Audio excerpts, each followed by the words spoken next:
कि यह सरकार इस बिल के माध्यम से एक प्रकार से सुप्रीम कोर्ट को खुली चुनौती दे रही है कि चाहे भाजपा अगर कल तो संबित पात्रा को चीफ इलेक्शन कमिश्नर बना सकती है मैडम, और 2:1 के रेशियो से संबित पात्रा देश के चीफ इलेक्शन कमिश्नर बन सकते हैं। आप सोचिए कि यह कितना खतरनाक होगा अगर वो चीफ इलेक्शन कमिश्नर करने जा रहे हैं। मैं हाथ जोड़कर आपसे विनती करूंगा, इस बिल को वापस लीजिए।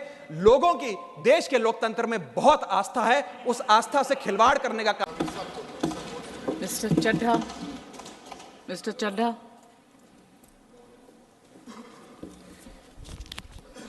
क्या बीजेपी भारत देश में निष्पक्ष चुनाव खत्म करना चाहती है? क्या भाजपा की सरकार लोकतंत्र की कोई अहमियत नहीं समझती? क्या भाजपा की सरकार के लिए संवैधानिक संस्थाओं की कोई अहमियत नहीं है? क्या भाजपा सरकार हर संवैधानिक संस्था को बनाना चाहती है? क्या भाजपा सरकार सुप्रीम कोर्ट के फैसले की कोई सम्मान नहीं करती, उसकी कोई अहमियत नहीं समझती? ये कुछ सवाल हैं जो बिल पढ़ने के बाद मेरे जहन में आए, और वो इसलिए आए क्योंकि इस बिल के माध्यम से ये सरकार चुनाव आयोग को पूरी तरीके से अपने नियंत्रण में लेना चाहती है, यानी कि चुनाव आयोग पे पूर्ण कब्जा चाहती है। मैम, चुनाव आयोग के 3 सदस्य होते हैं, एक मुख्य चुनाव आयुक्त यानी कि चीफ इलेक्शन कमिश्नर और 2 अतिरिक्त इलेक्शन कमिश्नर्स। इनकी चयन और नियुक्ति इस बिल के माध्यम से पूरी तरीके से सरकार के हाथों में आ जाएगी, और वे जिसको चाहें, चाहे वो पार्टी का शख्स हो, यस मैन हो, पार्टी मैन हो, जिस मर्जी को चाहें वे चुनाव आयुक्त बना सकते हैं। चुनाव आयोग की हमारे देश के चुनावों में बड़ी महत्वपूर्ण भूमिका है। किसका वोट बनेगा, किसका वोट कटेगा, ये चुनाव आयोग तय करता है। किस तारीख पर चुनाव होगा, कितने चरण में चुनाव होगा, ये चुनाव आयोग तय करता है। ईवीएम मशीन कहां कहां भेजी जाएंगी, उसका नियंत्रण, उसका मैनेजमेंट, उसका योग, उसका प्रयोग, सारी चीजें चुनाव आयोग तय करता है। तो इसीलिए चुनाव आयोग एक बड़ी महत्वपूर्ण संस्था है इस देश के फ्री एंड फेयर इलेक्शंस के लिए। Ma'am, I will mince no words. This bill is going to destroy one of the few remaining independent institutions in India, that is the Election Commission, and thereby dislodge free and fair elections from India. ये bill 3 व्यक्ति या संस्था का अपमान है। पहला अपमान है सुप्रीम कोर्ट का। क्यों? क्योंकि सुप्रीम कोर्ट ने इसी साल मार्च 2 को 2 मार्च 2023 को 5 जजों की संवैधानिक पीठ ने सर्वसम्मति से एक फैसला दिया, और वो फैसला ये था कि सरकारी हस्तक्षेप, सरकार का कोई भी दखल चुनाव आयोग की नियुक्ति में नहीं होना चाहिए। यह खत्म करने के लिए हम एक समिति का गठन करते हैं।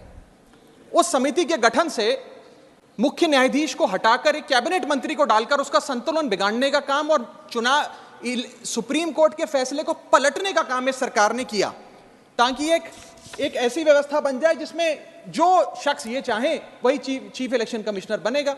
यह इंसल्ट सुप्रीम कोर्ट की इसलिए है क्योंकि इसी साल के दिए गए संवैधानिक पीठ के सर्वसम्मति के 2 फैसलों को इस सरकार ने सदन के भीतर बिल लाकर बदल दिया। पहला था दिल्ली सेवा बिल, जो 8 दिन के भीतर ऑर्डिनेंस लाकर और फिर सदन के भीतर बिल लाकर बदला गया, और एक ये बिल जो 2 मार्च 2023 के सुप्रीम कोर्ट के फैसले को पलटता है और उस फैसले को पूरी तरीके से रिवर्स करने का काम करता है। मैं आपको यह बताना चाहूंगा कि यह सरकार इस बिल के माध्यम से एक प्रकार से सुप्रीम कोर्ट को खुली चुनौती दे रही है कि आपको जो फैसला देना है दीजिए, अगर हमें पसंद नहीं आएगा हम बिल लाकर उस फैसले को पलट देंगे। दूसरा इंसल्ट या अपमान इस बिल के माध्यम से चीफ जस्टिस ऑफ इंडिया का है। सुप्रीम कोर्ट का फैसला कहता है कि चयन समिति के 3 सदस्य होंगे, माननीय प्रधानमंत्री जी, माननीय नेता प्रतिपक्ष यानी कि लीडर ऑफ ऑपोजिशन, और 3rd chief justice of India. इन 3 मेंबरी समिति में से इस बिल के माध्यम से सरकार ने चीफ जस्टिस ऑफ इंडिया को हटा दिया और एक कैबिनेट मंत्री को उनकी जगह बिठा दिया।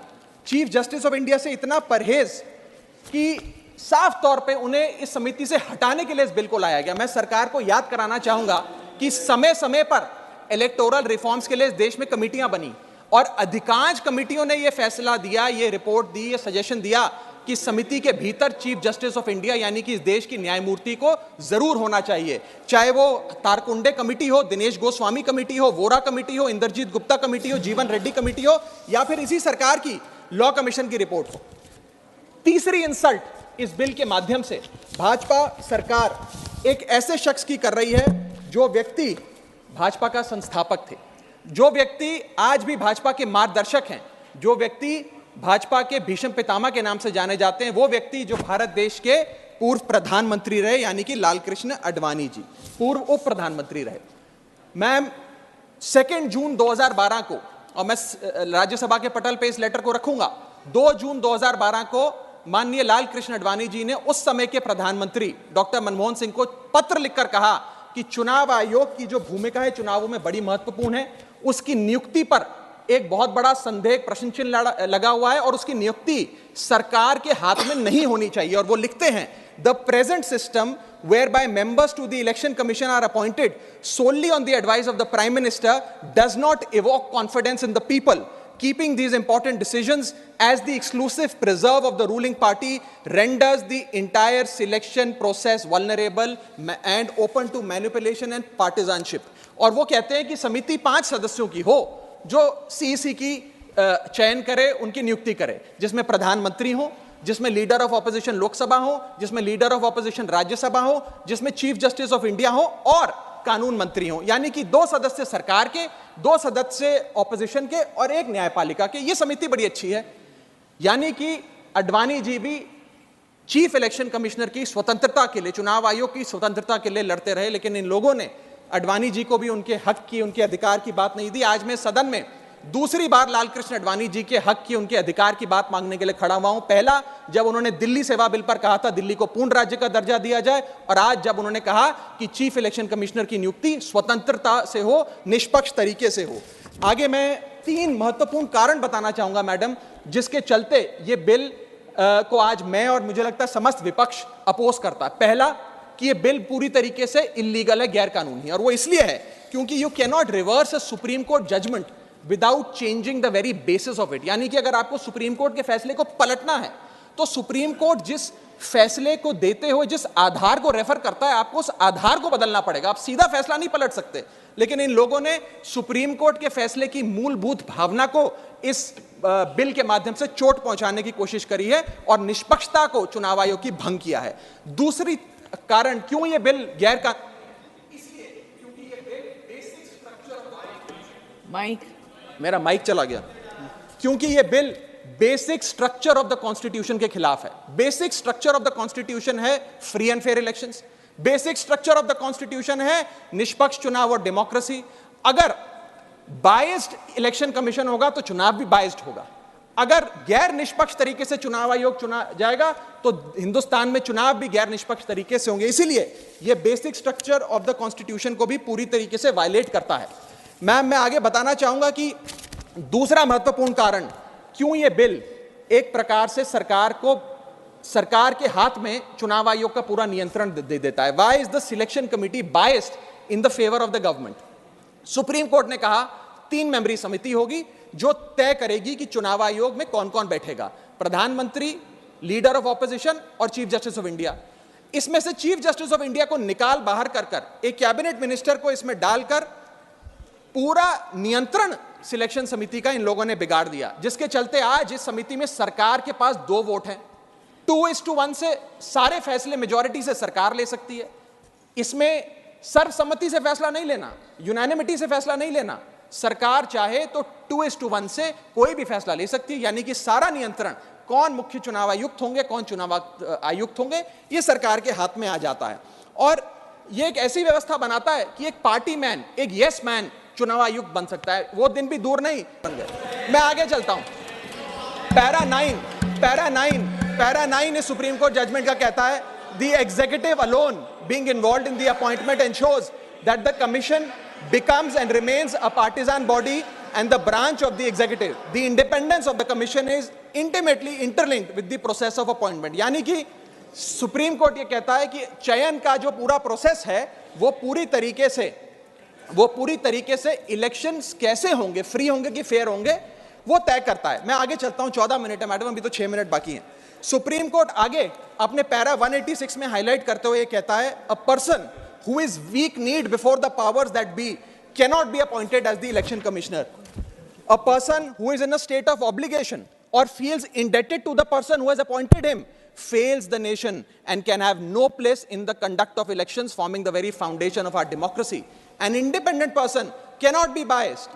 It is important that the appointment must be overshadowed even by a perception that a yes man will decide the fate of the democracy and all its promises. यानी कि केवल निष्पक्ष चयन ही होना जरूरी नहीं है, निष्पक्ष चयन जनता को नजर आना भी जरूरी है। It must not only be done, it must be seen to be done. ये सुप्रीम कोर्ट बात कहता है।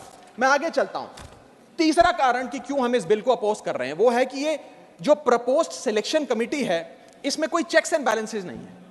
चेक्स एंड बैलेंसेस इसलिए नहीं है क्योंकि सारे फैसले तो सरकार के पक्ष में होंगे, 2 मंत्री सरकार के उसमें बैठे हैं, एलओपी को मात्र फॉर्मेलिटी के लिए इसमें बिठाया गया है, तो एक प्रकार का फिक्स्ड मैच इसमें नजर आता है। अब आप ही सोचिए, 3 मेंबरी समिति है जिसमें माननीय प्रधानमंत्री जी हैं, मान लेते हैं हमारे सदन के लीडर ऑफ ऑपोजिशन मल्लिकार्जुन खड़गे जी उसके सदस्य हैं, और 3rd मेंबर अर्जुन मेघवाल जी कानून मंत्री यहां बैठे हैं वो हैं। अब इनकी बैठक चल रही है, इसमें माननीय प्रधानमंत्री जी कहते हैं कि मैं रमेश नाम के शख्स को चीफ इलेक्शन कमिश्नर बनाना चाहता हूं। खड़गे साहब कहते हैं कि मैं रमेश को नहीं सुरेश को चीफ इलेक्शन कमिश्नर बनाना चाहता हूं। क्या अर्जुन मेघवाल जी जो इसी सरकार के कानून मंत्री हैं वो प्रधानमंत्री जी को ये कह सकते हैं कि नहीं नहीं नहीं प्रधानमंत्री जी रमेश ठीक नहीं है, खड़गे साहब ने जिसको नॉमिनेट किया है सुरेश, मैं भी उसी के हक में वोट देता हूं, उसका चयन हो, वो चीफ इलेक्शन कमिश्नर बने? ये तो हो ही नहीं सकता। तो जो सरकार चाहेगी वही होगा।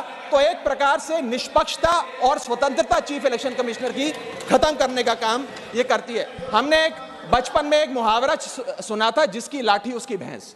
तो ये पूरी तरीके से इस बिल में सिद्ध होता है कि लाठी भी इनकी, तो फिर इस कानून के माध्यम से भैंस भी इनकी। मैं आपको एक और उदाहरण के माध्यम से समझाता हूं। मान लीजिए भारत और ऑस्ट्रेलिया का क्रिकेट मैच हो रहा है। उस क्रिकेट मैच में अंपायर कौन होगा वो एक 3 मेंबर की समिति तय करेगी जो मैच कराएगी। वो 3 मेंबर की समिति में एक ऑस्ट्रेलिया के कैप्टन पैट कमिंग्स होंगे, दूसरे ऑस्ट्रेलिया के प्रसिद्ध प्लेयर डेविड वार्नर होंगे, और 3rd भारत के कप्तान रोहित शर्मा होंगे। अब ये 3 मेंबरी समिति अगर किसी अंपायर को चुनेगी तो वो अंपायर तो हमेशा ही ऑस्ट्रेलिया के साथ होगा, क्योंकि 2-1 की बहुमत ऑस्ट्रेलिया के साथ है। तो क्या निष्पक्ष मैच हो सकता है? क्या इंडिया इंडिपेंडेंट मैच खेल सकती है? ऐसा ही कुछ इस चुनाव आयोग के गठन से, इस बिल के आने के बाद इस देश में होने जा रहा है। मैं आगे चलता हूं मैडम, मुझे बोलने दीजिए। इसका माध्यम, मैडम मुझे बोलने दीजिए, मुझे डिस्टर्ब ना करें। यह बिल 3 की टेस्ट पे फेल होता है, the test of independence, the test of neutrality and the test of constitutionality. ये हमारा कॉन्स्टिट्यूशनल इंपेरेटिव है कि देश में चुनाव आयोग निष्पक्ष हो, ताकि चुनाव निष्पक्ष हो। अगर चुनाव आयोग निष्पक्ष नहीं होगा तो चुनाव निष्पक्ष नहीं होंगे और लोगों की आस्था इस लोकतंत्र से डगमगा जाएगी। मैं सरकार को कहना चाहता हूं, अगर सरकार सुप्रीम कोर्ट के इस फैसले को पलटना चाहती है, अगर सरकार चीफ जस्टिस ऑफ इंडिया को इस समिति से हटाने के लिए इतनी बेकरार है, तो मैं आज सुझाव लाया हूं कानून मंत्री जी। 3 सुझाव मेरे, इनमें से अगर आप कोई सुझाव स्वीकार कर लें तो मुझे लगता है सारा हाउस एक आवाज में आपके इस बिल का समर्थन करेगा। पहला सुझाव यह है, ये 3 ऑप्शन लाया हूं आपके लिए। पहला ऑप्शन यह है कि चुनाव आयोग का गठन, कौन चीफ इलेक्शन कमिश्नर होगा और कौन इलेक्शन कमिश्नर्स होंगे, इसका गठन 2 मेंबरी समिति करे, जिसमें 2 लोग हों, प्रधानमंत्री और लीडर ऑफ ऑपोजिशन, ये विपक्ष के नेता। ये 2 मेंबर्स सर्वसम्मति से फैसला ले, यूनानिमिटी से, क्योंकि 2 लोगों में मेजॉरिटी तो हो नहीं सकती, तो 2 लोग सर्वसम्मति से फैसला ले, जो भी नाम तय करेंगे हम सब मान जाएंगे। ये ऑप्शन 1। ऑप्शन 2 मैं देना चाहूंगा सरकार को, जो लालकृष्ण आडवाणी जी ने दिया था। लालकृष्ण आडवाणी जी की बात मान लीजिए, मेरी मत मानिए, आपको आम आदमी पार्टी तो पसंद नहीं, पर अपने पेट्रियार्क फाउंडिंग फादर, आपके पितामह भीष्म लालकृष्ण आडवाणी जी का फॉर्मूला ले लीजिए। 5 मेंबरी समिति, प्रधानमंत्री, कानून मंत्री, leader of opposition in Lok Sabha and Rajya Sabha और चीफ जस्टिस ऑफ इंडिया। ये 5 मेंबरी समिति एक निष्पक्ष चुनाव आयोग का चयन कर लेगी। और तीसरा ऑप्शन, अगर ये दोनों ऑप्शन आपको पसंद नहीं, तो मैं आपको वो ऑप्शन बताना चाहूंगा जो कॉन्स्टिट्यूएंट असेंबली में प्रोफेसर शिबन लाल सक्सेना ने दिया था। वो था कि जो भी नाम ये चयन समिति तय करे वो नाम सदन के भीतर लाए जाएं और 2/3 बहुमत लोकसभा और राज्यसभा से नाम पास हो जाए, वो आदमी चीफ इलेक्शन कमिश्नर बन जाए। मैं सकारात्मक बहस कर रहा हूं, मैं ऑप्शन लाया हूं। ये इन 3 ऑप्शंस में से कोई भी ऑप्शन चुन लीजिए, सारे विपक्ष को मनाने की, एकजुट करने की जिम्मेदारी मेरी। मैं अंत में अपनी बात समाप्त करने से इतना बस कहना चाहूंगा मैडम कि ये बिल एक डेमोक्रेसी की, लोकतंत्र की, इस बिल के माध्यम से भाजपा डेमोक्रेसी को हाईजैक करना चाहती है। And I on behalf of the आम आदमी party oppose this bill, vehemently oppose this bill, because this bill will ensure that India, which is today known as the mother of democracy, will tomorrow unfortunately be known as for mockery of democracy. Mother of democracy से mockery of democracy तक का सफर आप इस bill के माध्यम से तय काम मत कीजिए। बहुत बहुत शुक्रिया। जय हिंद, जय भारत।